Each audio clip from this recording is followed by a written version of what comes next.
Maithili express सुतला में हिचकी जखनी है तो हिचकी जखनी है तो बोझी है तोहर याद न होता। Music by Guddu Raj. Khushi recording studio Baluaha. गे करे जा कहाँ जाही हाय हाय हे हमर फाट हो छतिया धाए धाए।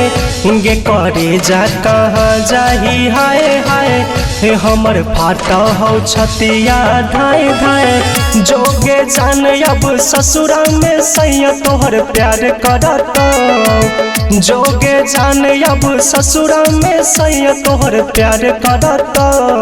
सुतला में हिचकी जखनी तो बोझी है तोहर याद रोता।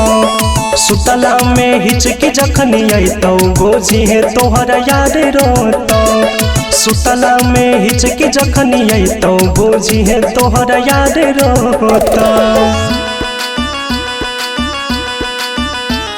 सुतला में हिचकी जखनी तो बोझी है तोहर याद रोता।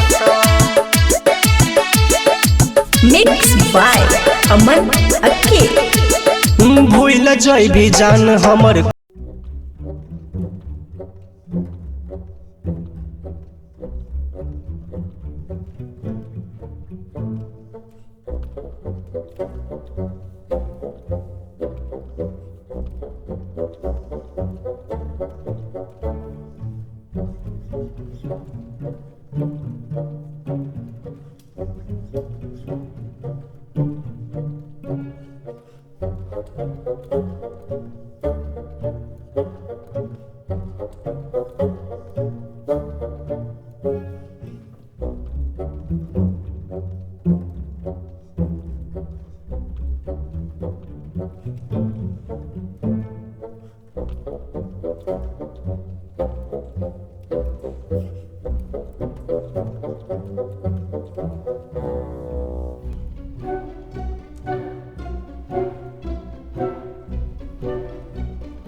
रिकॉर्डिंग स्टूडियो बलुआहा।